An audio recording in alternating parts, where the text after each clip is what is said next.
Scientists have produced a stunning visualization of Greenland without its ice cover. It is made from decades of survey data that show the position and shape of the territory's bedrock, and the surrounding sea floor. This is critical information needed to understand how the huge island might respond to a warming world. Were all the ice on Greenland to melt, it would raise global sea levels by. This is one of the refined statistics to come out of the new compilation of data.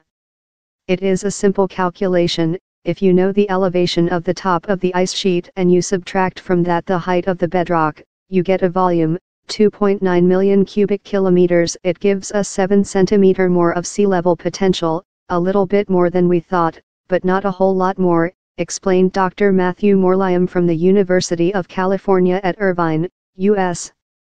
And the reason for that is that although we do find deeper fjords and deeper valleys, they're very narrow and constrained along the sides of the ice sheet. The interior hasn't changed a lot, however.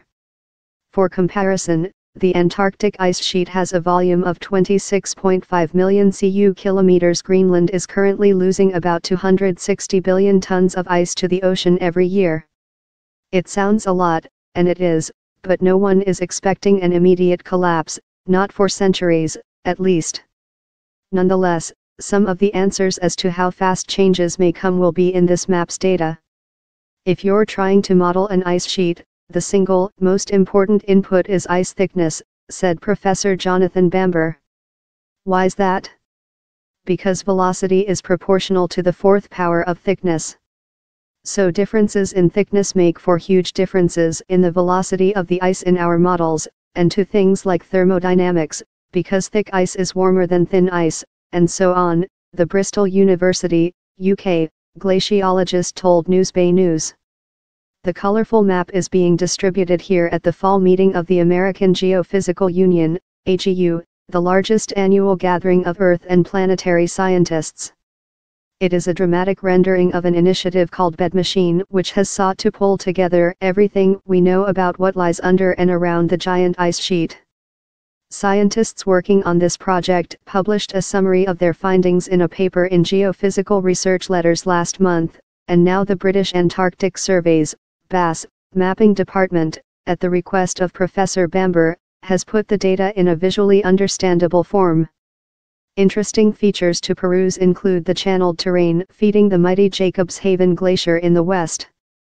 Jacobs Haven spews countless icebergs into the North Atlantic, and is responsible for draining 6.5% of the ice sheet. Look at the spine of Greenland and you will see the mega canyon that runs northwards towards another of the territory's big iceberg exporters, Petermann Glacier. In studying the hidden landscape, scientists are now pretty confident that both ice streams sit on top of valley systems that were cut by rivers that flowed across Greenland long before there was an ice sheet. And it is clear also that meltwater continues to run down these valleys, under the glaciers, lubricating their flow. The data for the map comes from 3 principal sources: from airborne radar that is able to penetrate the ice sheet to see the shape of the bed below, from ships surveying offshore, using sonar to map sea bottom depths, and then there is a degree of modeling in some of the hard-to-reach places in fjords, explains BAS mapmaker Dr. Peter Fretwell.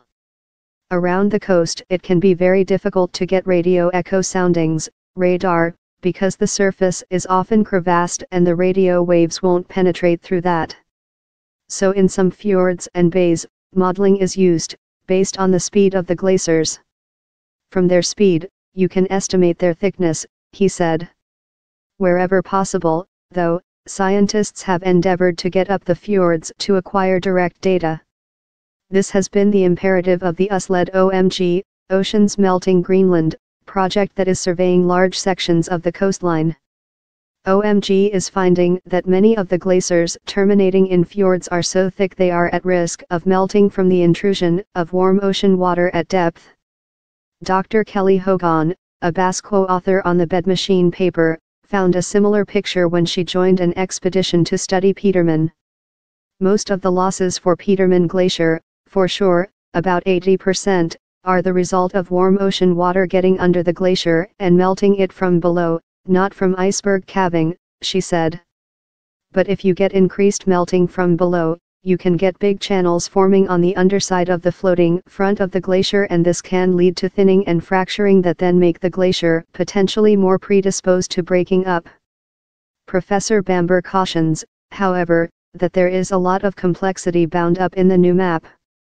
Some of the mouths to the deep fjords, he says, have tall ridges, or sills, that act as barriers to the invasion of warm bottom water. What we're starting to understand is that adjacent marine terminating glaciers that are experiencing the same changes in forcing, in other words, the same changes in the ocean, can respond in very different ways, depending on the geometry of the fjord in which they lie. So, the better we can constrain these geometries, the better we will be able to model the interaction between the ice sheet and the ocean.